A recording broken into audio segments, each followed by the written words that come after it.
Good evening, everyone. My name is Kendall Hoffner, and I'm so honored to be standing here tonight to introduce a person who has made an unforgettable impact on my life, on this school, and on the entire Erie community, Brandon Bird.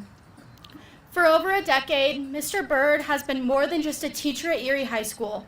He's been a leader, a mentor, a coach, and a friend to so many of us.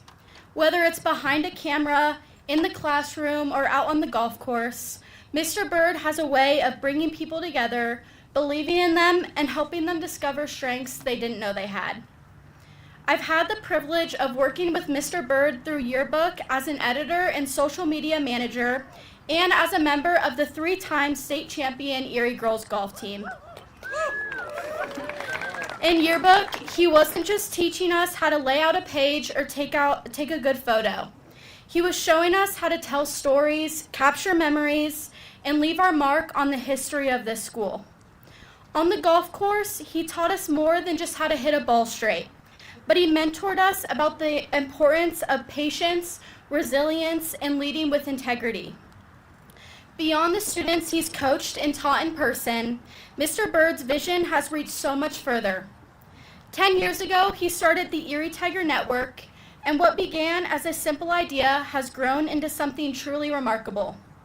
ETN's YouTube channel has over 5,000 subscribers, and the program now allows people from all over the nation to tune in and experience everything Erie High School has to offer. From football games to musicals to band performances, ETN has become a window into the heart of the Erie community, and that's all because of Mr. Bird's passion and dedication. Tonight, as we reflect on our time here at Erie and the people who've shaped us, I can't think of anyone more deserving to speak at Senior Night of Reflection than Mr. Bird. His impact will be felt long after this night in the memories we've captured, the lessons we've learned, and the friendships we've built. It's bittersweet to see him leave Erie, but we know in his new role at Berthoud High School, he'll bring the same heart, humor, and commitment that made Erie High School a better place. With that, it's my absolute honor to welcome to the stage Mr. Bird.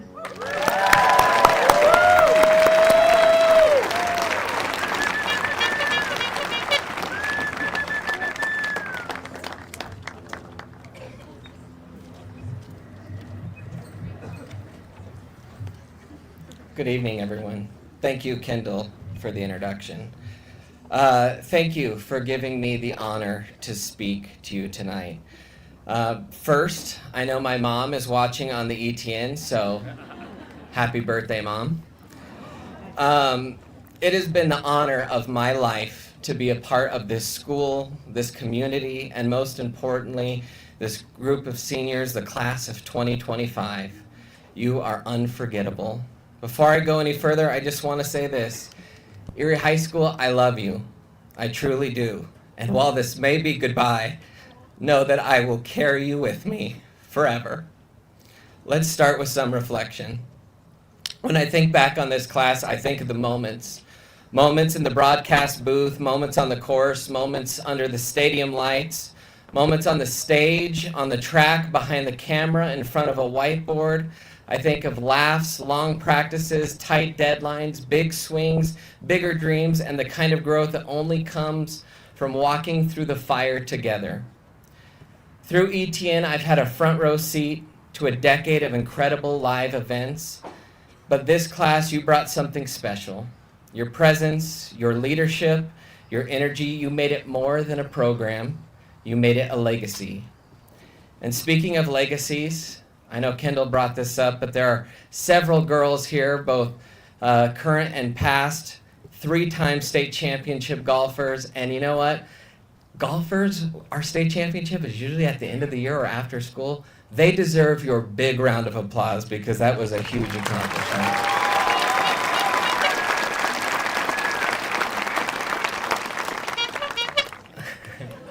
Class of 2025, you didn't stop there. You helped produce so many highlights. Lacrosse won their first state championship last season. You brought the roar to robotics, the choir program, getting to go to CMEA, and numerous kids to All-State. Football won state a couple years ago. This senior class had many members that were at least part of 3 cheer state championships en route to 6 in a row. You flew past records in track and field, excellence in theater and band. You dominated this year to our brand new FBLA program, and many more highlights that I don't even have time to mention. You didn't just show up, you showed out. But tonight isn't just about what you did, it's about what you became and what you will become. Let me take you back to a different time in my life. After all, this is Night of Reflection, so pardon me as I indulge a little bit here. Today was my last day as a high school teacher. The last day of school brings a unique kind of anxiety for me. To understand why, I have to take you back to the very last day of school in 2021. It was the year of that, crazy COVID stuff. I came into that year determined to hold my classroom together and be a force for positivity in a season of chaos, uncertainty, and change. On the very last day, I left EHS in an ambulance. I had my first ever panic attack. I didn't know what a panic attack felt like at the time. I just thought I was dying. And that summer, I started therapy, and we explored the past and the things that I had been carrying since my own teenage years. We traveled back to when I was a senior in high school. Just like you, it was supposed to be a week full of celebration and excitement. On the very final day of school, the last day of school, my dad was arrested and sent to prison. My whole world was turned upside down in the blink of an eye. Going through therapy helped me realize that my body associated that last day of school with tremendous change and trauma. I'm happy to report I did not have a panic attack today, although I was very worried about the ETN broadcast getting going, but what else is new? But I wanted to share this with you because what I learned from that experience can help you on your journey. My entire worldview, my way of life, and all of my plans changed 19 years ago this week. I walked at graduation with my dad in prison because we couldn't afford bail.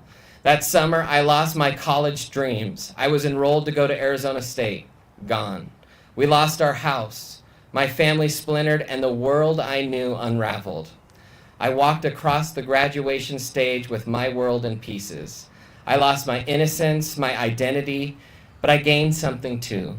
There were dark days in the years that followed, but with my support system and perseverance, I learned how to strive to a meaningful life. I learned you don't need a perfect plan, you need wisdom, and I want to share 4 things that I believe will enrich your life long after these stadium lights fade. The first is enthusiasm. The best people I know are enthusiastic. Not too cool, not cynical, enthusiastic. I think about Mr. Rupp walking down the halls. When you say, "How's it going?" he says, "Crushing it." It seems small, but it gave me a lift every time. I stole that from him, and I use it to this day. There's a science behind it. Even faking a smile can trick your brain into feeling a little bit better. When you smile, even if you don't feel like it, your brain releases dopamine and serotonin. Those little chemicals boost your mood. Enthusiasm isn't just a feeling, it's something you can choose, and your body often follows. Don't be too cool to care. Enthusiasm doesn't mean being loud, it means being present. Let your voice crack while you're calling games on the ETN. Let people see you care. People don't love perfect. They love real.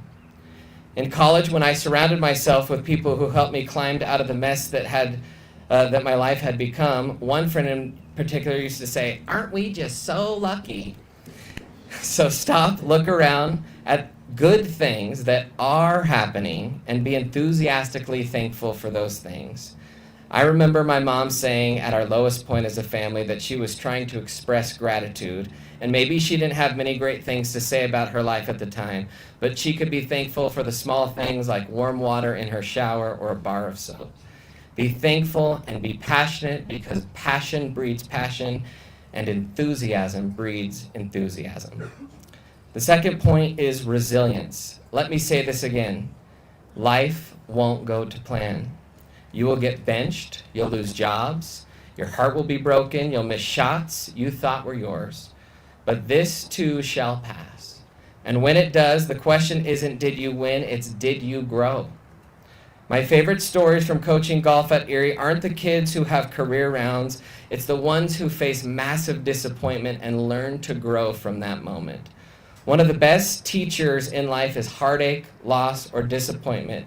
I believe to my core that you can never experience the highest of highs if you've never experienced the lowest of lows.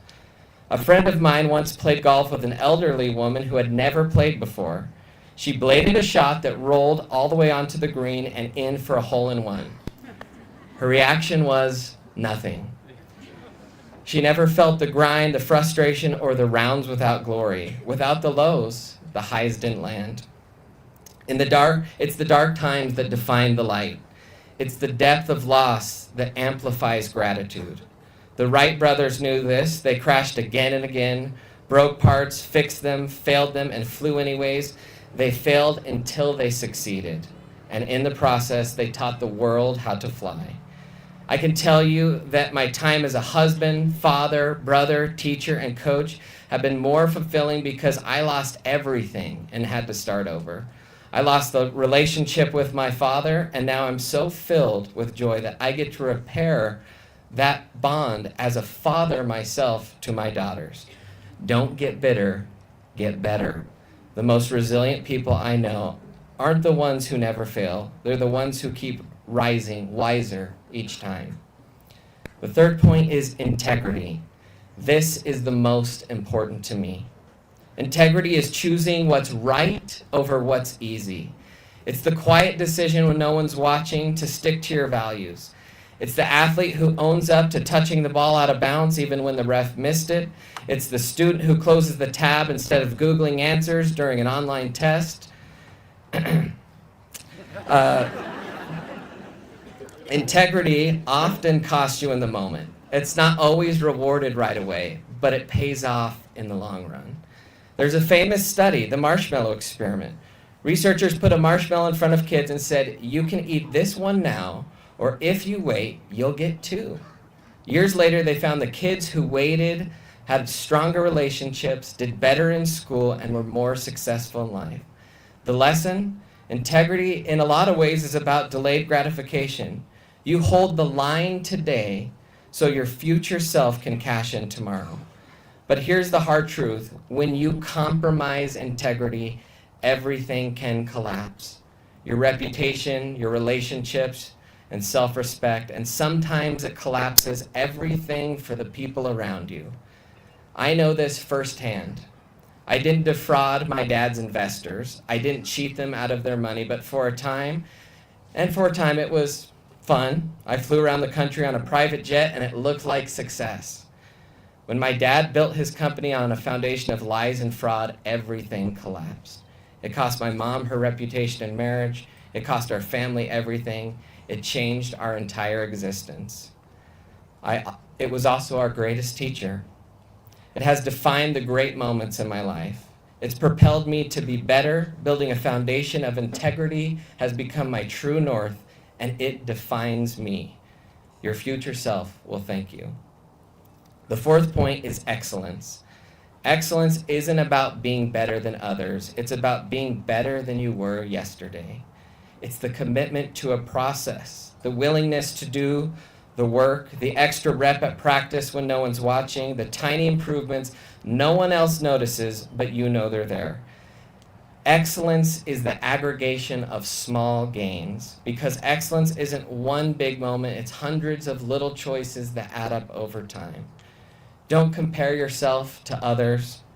Compare yourself to who you were yesterday. Remember, achievement is not who drives the nicest car or flies on a private jet. That's just noise. You may not change the world, very few people do, but you can create the ripple effects in your community, your family, your workplace, and in the lives of people you may never meet. That's the power of excellence. Show up, lead by example, and inspire others to raise their standard too. Excellence leaves a legacy. So I started by talking about what I lost. Let me end with what I gained. I gained maturity. I gained real friends who stuck with me. I gained a deeper relationship with my mom and my two younger sisters who have become my heroes. Eventually, I gained a wife, Janae, who brought me to Erie, my 2 daughters, a home, and a love for the Colorado Buffaloes that might be irrational, but it is mine. A career in education, a front row seat to great high school golf, a decade of ETN and all the amazing moments that came with it, and friendships like Mr. Carpenter, who's here tonight. And I gained this moment here with you. Just to recap, enthusiasm, resilience, integrity, excellence. E-R-I-E. If you can do that, you will take Erie with you wherever you go. Erie, I truly love you. I'm gonna miss you, but I will carry you with me. If you've been in my class, I need your help on this next little part. Tomorrow, well, today's Thursday, so I think you know what tomorrow is. So I need your help if you've been in my class. Tomorrow, well, this is the last time I'm ever gonna do this. It's Friday, Friday, Friday. Thank you, guys. Also, one last time, until next time, Tigers, I'll chirp at you later.